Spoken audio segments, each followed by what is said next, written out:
예, 안녕하세요. 지금 소개받은 우석균이라고 합니다. 첫 번째 그 챕터 서구 근대화 생각하는 자. 그러니까 우리가 데카르트의 나는 생각한다, 고로 나는 존재한다라는 구절을 많이 들어봤죠. 그리고 이게 근대 철학의 아주 유명한 명제 중에 하나라는 것도 다 알고 있습니다. 어, 인간이 생각하는 자다라고 선언을 한 거는 인간의 이성, 인간은 합리적으로 뭔가를 판단할 수 있는 사람이 있다라는 것을 무한 신뢰하는 이야기고, 그 다음에 인간이 자연이나 신과 동격이고 혹은 더 우월한 존재이지 않을까라고 인간들이 생각하기 시작했을 때 등장한 명제이기도 합니다.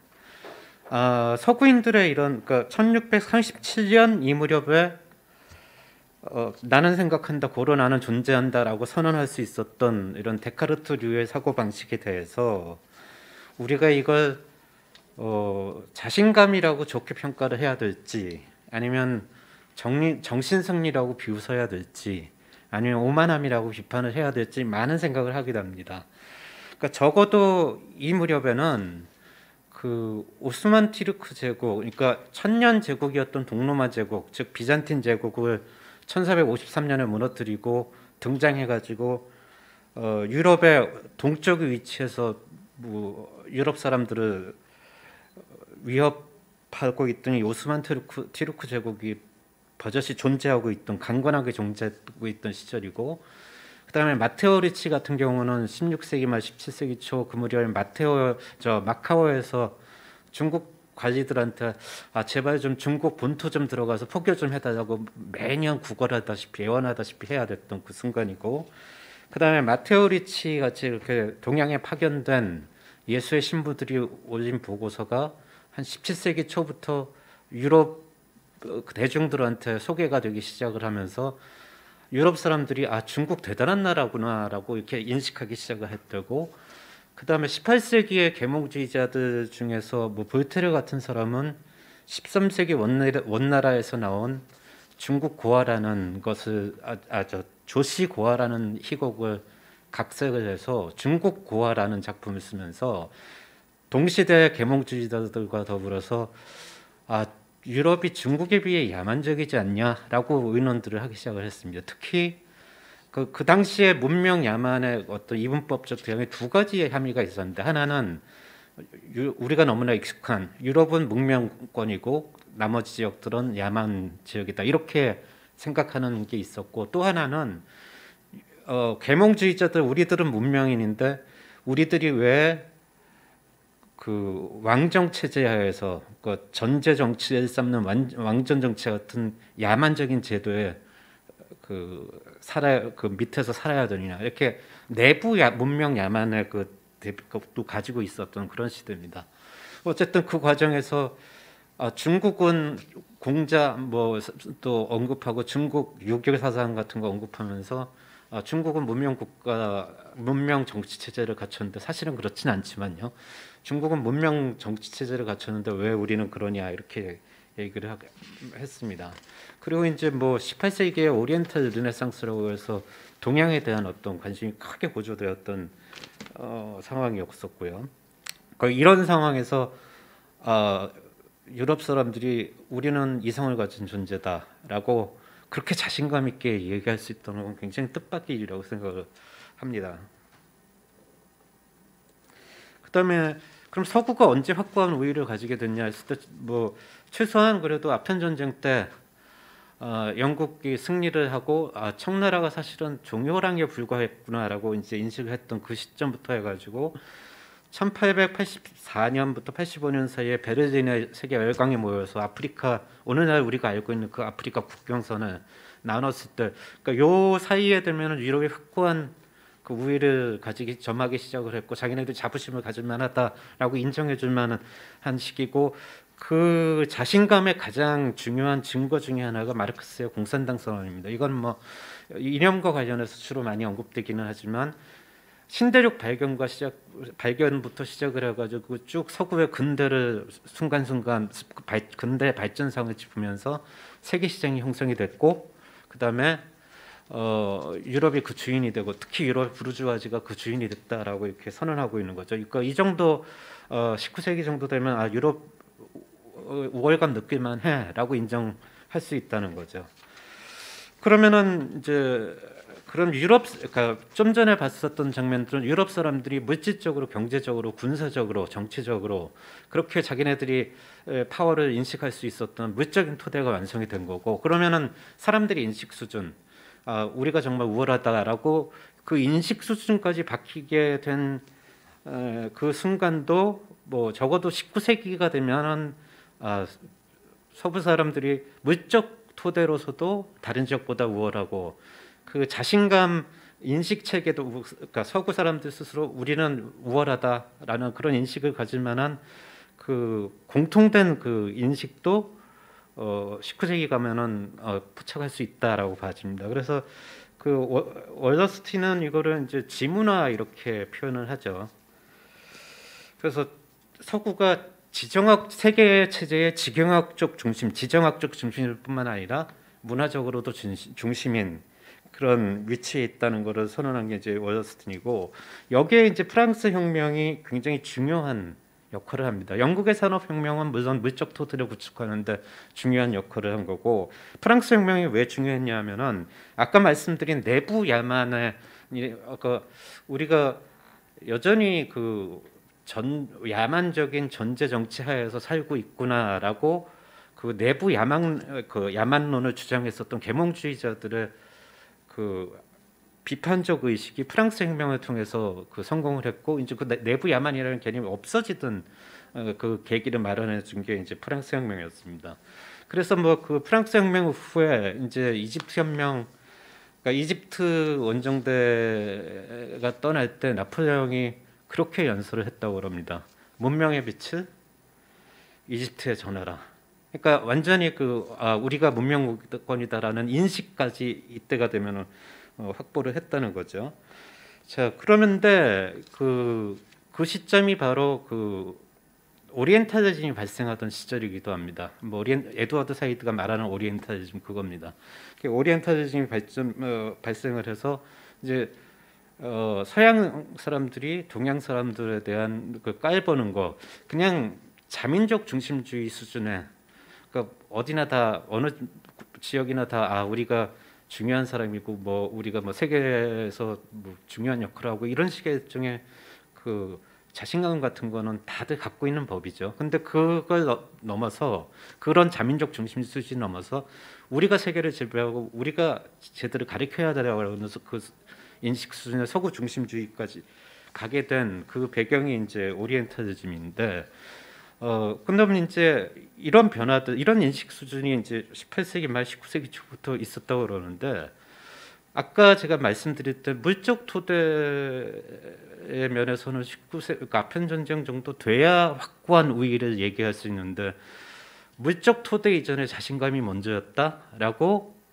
생각하기는 힘들죠. 보통 보면 어떤 물적 토대가 이루어지고 그거에 대한 과정에서 이제 사람들이 자신감을 가지게 마련인 거죠. 그러니까 예를 들어서 우리가 길어질 것 같아서 그만두겠 거고요. 그러면은 이게 이런 의식, 그러니까 우리가 우월하고 누군가를 가르쳐야 되고 우리가 세계를 지배하는 게 당연하다라는 인식이 물적 토대가 이루어지기 전에 먼저 발생할 리가 없는데, 얘들 이 자신감은 그러면 어디서 온 것인가라고 했을 때 이제 엔리케 두셀 같은 그 해방 철학자는 이게 바로 정복하는 자아가 생각하는 자아보다 먼저 발생했다는 증거다. 그래서 이제 요 내용 이제 엔리케 두셀의 1492년 타자의 은폐 제3강 정복하는 자의 현상을 향하여라는 곳에 있었는데, 그러니까 두셀이 말하는 건 이런 겁니다. 내가 이성적이고 따라서 세계를 지배할 만한 존재다라는 자신감을 갖추기 전에 그 자신감을 불러일으켜줄 만한 어떤 성공담, 어떤 행동이 선행되는 게 당연하지 않냐. 그래서 그 생각하는 사람이라는 되게 이제 고상한 자부심이죠, 그죠? 근데 생각하는 사람이란 고상한 자부심 밑에 이면에 숨어 있는 거는 우리가 남들하고 싸워봤더니 우리가 이겼더라. 우리가 훨씬 더 낫더라라는 남들 타자에 대한 정복의 경험, 그 성공담, 이런 우월감 이런 게 없었다면은 곤란했었다는 겁니다. 그래서 아까 뭐 질문을 다시 환기시켜 드린다면, 아니 19세기 중반에 와서 무적 토대가 확고한 서구 우월주의적인 그런 시대가 됐는데 오리엔탈리즘이 18세기 말 19세기 초에 발생했다고? 그러니까 무적 토대보다 자신감이 먼저라고? 이거 그게 아니라 그 오리엔탈리즘 이면에 또 그 더 시기를 거슬러 나가서 데카르트의 생각하는 자라는 그 명제, 그 밑바닥에는 이미 그 이전 역사 단계에서의 자신감이 있었다는 겁니다. 성공의 경험에서 우러난 자신감이었다는 거죠. 아까 아메리카를 정복해 보니까 아, 우리가 뛰어난 사람이다라는. 그래서 오리엔탈리즘 이전에, 그러니까 서구 중심주의로서의 오리엔탈리즘, 유럽의 타 지역을 유럽 사람들이 지배해도 좋다는 걸 얘기하는 그 오리엔탈리즘 이전에 옥시덴탈리즘이 있었다라는 게 이제 이 맥락에 관련해서 웨트미니어의 지적입니다. 그럼 에르난 코르테스의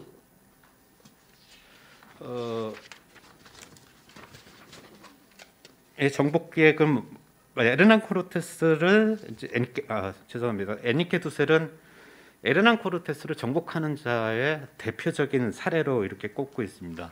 사실 뭐 코르테스는 우리가 보통 중세 근대 일반적으로 논할 때 중세인의 면모도 있고 근대인의 면모도 있습니다. 그러니까 걸핏하면 신과 국왕에 대한 어떤 그 봉사 의식 이런 건 내세울 때는 중세인 같고, 그 다음에 뭐 정주 식민지 모델, 뭐 나아가서 제국주의 모델의 맹아 같은 것을 구상을 하는 장면에서는 근대인 같고 이런 그 측면이 있는데, 이제 그 정복하는 자로서의 외면적인 어떤 특징은 굉장히 여러 곳에서 볼 수가 있습니다. 지금 첫 번째 그 1권이라고 되어 있는 거는 지금 김원정 선생님 번역본 한국어판 1권이라는 뜻이고요. 그 로마자 대문자로 이 돼 있는 거는 지금 두 번째 보고서라는 뜻이고요.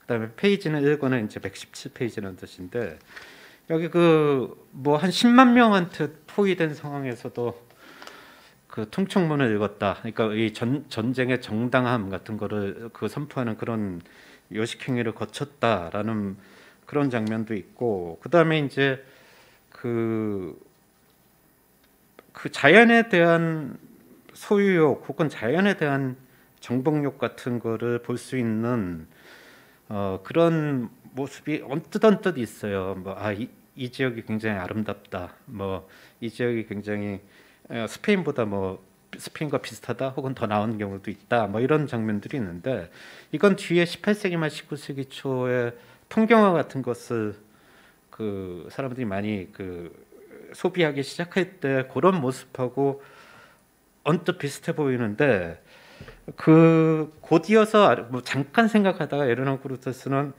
그래도 지금 전쟁 중이지라고 뭐 하는 거로 생각하는 경향이 있습니다. 그래서 이런 정복 사업에 대해서 아주 열중하는 이런 모습도 보이고, 그 다음에 이제 멕시코를 정복을 하고 편하게 살 수 있는데도 끊임없이 원정을 다닙니다. 그래서 온두라스 원정 이야기가 나온 이권의 5번째 보고서를 보면, 아니 도대체 멕시코 시티를 비웠다가 그 반란이나 뭐 이런 것들 혹은 다른 정략가들, 다른 그 정치꾼들이 들어와서 자기 이권을 강탈할 수 있는데도, 그런데도 아랑곳하지 않고 정복 전쟁에 나서는 모습, 이런 것들을 볼 수가 있고, 그 온두라스 원정이 너무 힘들어서 식량 조달이 늘 문제고 굶주려 죽는 사람들이 나오고 심지어 사제가 굶주려 죽는 경우도 있더라고요. 그런데도 계속 원정을 다닐 걸 하고, 그다음에 그 5번째 보고서 말미에는 아시아 항로도 저희가 개척하고 싶다. 뭐 이런 그 주청까지 드립니다. 그래서 이제 정복하는 자의 외면적인 모습을 충분히 갖고 있는데, 문제는 이 외면적인 모습이 중요한 게 아니라 그러니까 정복이라는 건 그러니까 전쟁 정복이라는 건 사실 고대에도 늘 있었던 일이지 않습니까? 그러니까 이 사람들이 뭐 단지 약탈하고 빼앗고 뭐 이게 이 행위를 한다는 게 정복하는 자의 특징이 아니라, 그 정복하고 어떻게 지배하고 어떻게 그 사회를 새로운 질서로 바꿔버리고 그 사회를 새로운 사회 질서란 백인들한테 유리한 스페인 사람들한테 유리한 그 사회 질서로 바꿔버릴 거를 그 많이 고민을 하고 그거를 그 정복의 정당성은 논거화시키는 그런 일들을 많이 합니다. 그래서 그런 점이 정복하는 자의 본질적인 특징이라고 했습니다. 예를 들어서 무주지 선점 논리를 개발, 뭐 정확히 얘기하면은 개발이란 표현은 적절하지는 않을 수도 있는데, 뭐 왜냐하면 이 무주지 선점 논리라는 게 로마 시대 때부터 있었던 사형 법 전통의 일환이니까요. 근데 이제 그 되게 재밌게 해서 읽었던 장면이 그 무테스마의 말을 이제 코르테스가 보고서에 담으면서 목테스마죠. 목테스마가 그렇게 얘기했다는 거 아니에요. 얘기했다고 코르테스가 주장합니다. 원래 우리는 이 땅에 살던 사람들이 아니라 멀리서 조상 시대에 멀리서 한 지배자의 인도로 이곳에 와서 이게 살게 됐다. 이게 무슨 뜻이냐면 스페인인이나 아스테카인이나 외지인이라는 뜻입니다. 그러니까 주인이 없다는 거예요. 그러니까 스페인 사람들이 뒤늦게 와서 아스테카인들한테 땅을 빼앗은 것처럼 보이지만 실제로는 아스테카인도 주인이 아니었고 스페인인도 주인이 아니었고 이건 빈 땅이니까 우리 거 이런 논리를 개발을 했다는 겁니다. 그다음에 이제 테노치티스란 대부분의 이제 그 이전 코르테스 이전의 정복자들은 어디 가서 약탈하고 부시면은 그걸로 끝이었죠. 근데 이 사람은 그 테노치티스라는 오늘날의 멕시코 시티를 재건을 하고 원주민을 재정주시킵니다. 그래서 도시 체제를 유지를 하는 그런 걸 하고 그다음에 세 번째는 그 원주민 농민들한테 뭐 씨앗을 나눠줘서 농업을 진흥시킬 그런 구상을 합니다. 예를 들어 여기 이곳 원주민들은 짧은 기간 내에 풍부한 농산물을 생산해낼 것입니다. 이거는 괄호 안에 이야기는 우리는 관리하고 이런 원주민을 시키겠다 이 뜻입니다. 그래서 이런 그 서구 지배, 스페인 지배의 어떤 물적 토대를 이런 장면들을 통해서 알 수 있고, 그 다음에 물적 토대만으로는 물적인 어떤 제도화만으로는 모자라고 정신의 식민화 같은 게 필요하니까 원주민 귀족들에 대한 포교와 이들을 식민지 엘리트로 편입할 것을 구상하고 국왕한테도 주청을 드립니다. 그 전에 그 정복자들은 이런 생각을 가지고 있는 사람이 거의 없었습니다. 그래서 이제 그 소수의 백인만으로 모든 지배가 불가능하니까 식민지 엘리트들, 그러니까 서양사들, 그러니까 지배자들, 그러니까 자기 백인들과 친해지고 싶어하는 그 식민지 엘리트를 만드는 그 작업을 하고, 그래서 빨리 포교를 해줄 만한 그 사제들을 좀 보내줬으면 좋겠다라는 주청을 국왕한테 여러 차례 합니다. 그 다음에 아까 그 노동 뭐 원주민들한테 씨앗을 뿌리고 노동은 네가 해라, 이거는 그 앞으로 그 뒤부터 몇 세기 동안 지속될 뭐 자본의 논리죠. 제일 싼 임금이 싼 지역을 이렇게 오가는데, 그러다 보면은 인종적으로 흑인이나 원주민들이 제일 싼 노동력인 경우가 많은 그런 경우, 그게 이제 물적인 토대라면 이제 아예 백인의 원주민과 거주민의 원주민을 거주 지역을 나눠버려서 그 서열 관계를 확실히 해두는 이런 조치를 취하게 되고요. 그다음에 이제 그 세계의 다른 지역을 정복할 때, 앞으로 이제 장차 스페인이 세계 다른 지역을 정복한다면 멕시코 모델을 적용을 할 것을 국왕한테 추청을 하는데, 이게 우리가 오늘날 알고 있는 그 국제법의 비조인 프란시스코 데 비토리아의 스페인 사람이죠. 살라망카의 유명한 신학자였고요. 법학자이기도 하고, 이 사람이 1538년에 세계 공동체론을 만듭니다. 그리고 인간은 자연법상 세계 시민이라고 이렇게 선언합니다. 여기서 세계는 우니베르살입니다. 그러니까 문디알이 아니라, 그러니까 보편적으로 우리가 가끔 그 해석하는 그런 단어죠. 이 세계 공동체론을 세워서 국제법 안에서 인간은 모두 다 똑같은 세계 시민이니까 하나의 어떤 그 공동체를, 지구 공동체를 구상을 해야 된다라는 걸 처음 구상을 해냅니다. 근데 여기도 그 이면에 숨어 있는 얘기가 있죠. 하나가 되는데 서열은 우리가 위로할게를 지금 얘기하고 싶었던 것일 텐데 서열을 나눈다라는 얘기가 지금 생략되어 있는 거죠.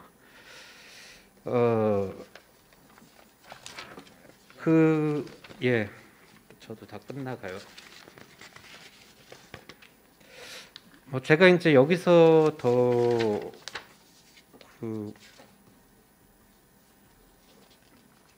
말씀드리기는 좀 아직은 가설이라 조금 그런데 1784년에 칸트가 이 세계 시민이라는 개념을 다시 복구시킵니다.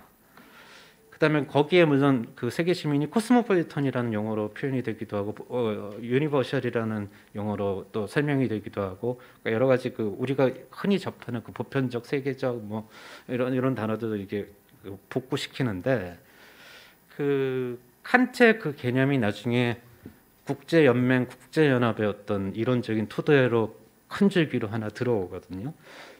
그리고 이제 우리가 흔히 보편적이지 않은 정치 체제라든가 이런 걸로 많이 제3세계의 여러 나라를 비판을 하고는 해왔죠.